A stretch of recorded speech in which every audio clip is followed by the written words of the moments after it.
तो वेलकम है गाइस। चलिए आज के वीडियो को शुरू करते हैं। तो आज के इस वीडियो में हम लोग MJ 11 जो हिस्ट्री आप लोगों का सिलेबस है, जिसका नाम क्या है पेपर का, हिस्ट्री ऑफ मॉडर्न वर्ल्ड, यानी कि जो ये मॉडर्न वर्ल्ड का इतिहास है उसको पढ़ना है। कितना से कितना तक? तो 1999 से 1947 तक पढ़ना है। ठीक है। तो कल आप लोगों का MJ 10 का एग्ज़ाम था, जिसको पोस्टपोन कर दिया गया है, और जो MJ 10 का एग्ज़ाम होगा वो वहाँ पर 14 तारीख को होगा। ठीक है। तो आज आप लोगों का MJ 11 का एग्ज़ाम है। तो चलिए देखते हैं इसका मोस्ट वीवीआई क्वेश्चन, जिसमें क्या क्या शामिल है। तो जिसमें 1 मार्क्स वाला भी है, 5 मार्क्स वाला भी है, और 15 मार्क्स वाला भी है। ठीक है। यदि मैं जितना क्वेश्चन दे रहा हूँ उतना कर लेंगे तो सबका जो एग्ज़ाम है बहुत अच्छा जाएगा। ठीक है। तो इसका मैं यहाँ पर आंसर नहीं दिया हूँ, केवल क्वेश्चन बस दिया हूँ, जिसमें मोस्ट वीवीआई क्वेश्चन है जो आप लोगों के एग्जाम में आने की संभावना है। यदि आप लोग कमेंट करते हैं इसका आंसर भी, तो मैं इसका आंसर भी करवा दूंगा, लेकिन आप लोग कमेंट करेंगे तब। तो चलिए देखते हैं क्या क्या आप लोग पढ़ना है। सिलेबस यहाँ पर दिया हुआ है, आप लोग सिलेबस देख लीजिएगा, क्योंकि उतना समय नहीं है कि सिलेबस में डिस्कस कर सकूँ आप लोगों के साथ। तो आप लोग देख लीजिएगा, सिलेबस यहाँ पर इंग्लिश में भी है और हिंदी में भी है, दोनों में दिया हुआ है। तो यहाँ पर देख लीजिए, जो 1 मार्क्स वाले क्वेश्चन है यहाँ पर दिया हुआ है। 1 मार्क्स वाले क्वेश्चन यहाँ पर 20 मोस्ट है ऑब्जेक्टिव क्वेश्चन है, जो आप लोगों के एग्जाम में आने की संभावना है।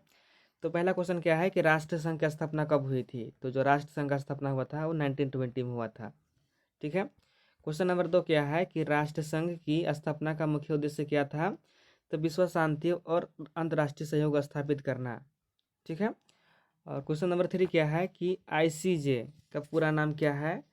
तो जो ICJ का पूरा नाम है, फुल फॉर्म क्या होता है? अंतर्राष्ट्रीय न्यायालय होता है। ठीक है, अंतर्राष्ट्रीय न्यायालय होता है ICJ का फुल फॉर्म।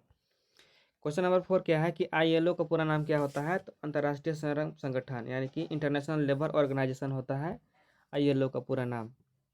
क्वेश्चन नंबर 5 क्या है कि मैंडेट प्रणाली क्या थी? तो जो मैंडेट प्रणाली था वो क्या था? प्रथम विश्व युद्ध के बाद कुछ पराजित देशों के क्षेत्रों को विजयी शक्तियों के प्रशासन में देने की व्यवस्था। जब प्रथम विश्व युद्ध हुआ था, तब पर जो कुछ कुछ देश थे जो हार गए थे, पराजय हो गए थे, तो उनका जो क्षेत्र था, क्षेत्रों को विजय शक्तियों के हाथ में देने का यहाँ पर क्या था? व्यवस्था था, जिसको बोलते थे मैंडेट प्रणाली था। ठीक है। क्वेश्चन नंबर 6 क्या है कि जर्मनी में नाजी दल का नेता कौन था? तो सबको पता है, जो जर्मनी का तानाशाह कौन था? एडोल्फ हिटलर था। ठीक है। क्वेश्चन नंबर 7 क्या है कि जर्मनी में नाजीवादी का उदय कब हुआ था? तो जर्मनी में जो नाजीवादी था 1920 के दशक में विशेष रूप से, और 1933 में हिटलर की सत्ता में आने के बाद, जब 1933 में हिटलर आता है, तब जो जर्मनी में नाजीवादी का पार्टी था उसका उदय होता है। अगला क्वेश्चन क्या है? क्वेश्चन नंबर 8 कि इटली में आप क्या है फांसीवादी आंदोलन का नेता कौन था? जो इटली में फांसीवादी आंदोलन हुआ था वो कौन थे? बेनिटो मुसोलिन। जो बेनिटो मुसोलिन थे वो फांसीवादी आंदोलन का नेता था। क्वेश्चन नंबर 9 क्या है कि मुसोलिन इटली का जो मुसोलिन इटली था वो प्रधानमंत्री कब बना था? तो यह 1922 में बना था। मुसोलिन इटली यहाँ पर प्रधानमंत्री बना था। क्वेश्चन नंबर 10 क्या है कि जापान में सैन्यवाद के उदय का प्रमुख आधार क्या था? तो विस्तारवादी, राष्ट्रवादी और सैन्य शक्ति। ठीक है, एक मिनट। क्वेश्चन नंबर 11 क्या है कि तुर्की के राष्ट्रीय आंदोलन के प्रमुख नेता कौन थे? तो जो तुर्की के राष्ट्रीय आंदोलन के नेता थे कौन थे? मुस्ताफ कमाल अतातुर्क थे। तुर्की के जो राष्ट्रीय आंदोलन हुआ था उसका प्रमुख नेता, जो उन्होंने नेतृत्व किया था। ठीक है। क्वेश्चन नंबर 12 क्या है कि अरब विद्रोह कब शुरू हुआ था? तो जो अरब विद्रोह हुआ था वो 1916 में शुरू हुआ था। क्वेश्चन नंबर 13 क्या है कि इंडो चीनी में मुख्यतः रूप से कौन सी औपनिवेशिक शक्ति शासन करती थी? तो जो इंडो चीनी में फ्रांस, जो फ्रांस के यहाँ पर थे, उन्होंने शासन करते थे, गुलाम किया था इंडो चीनी को।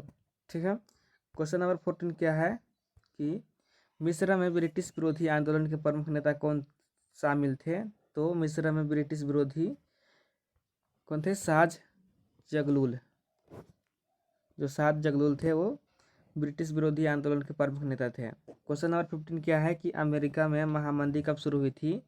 तो अमेरिका में महामंदी कब आया था? 1929 में आया था।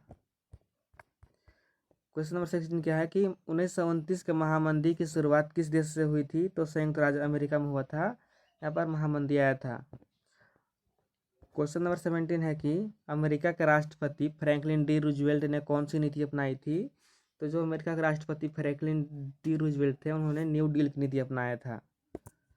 क्वेश्चन नंबर 18 है कि ट्रस्ट क्या थे? तो ट्रस्ट थे बड़ी कंपनियों का या उद्योगों या ऐसा संगठन जो बाजार पर नियंत्रण स्थापित कर सके। यानी कि यहाँ पर ट्रस्ट जो थे वो बड़ा कंपनी हो गया, चाहे बड़ा उद्योग के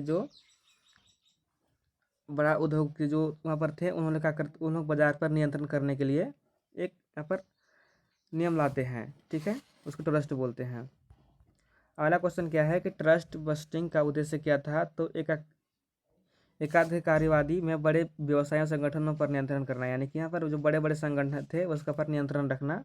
बड़े संगठन हो गया, यहाँ पर बाजार हो गया, उद्योग हो गया, इन सभी पर क्या करना? नियंत्रण रखना।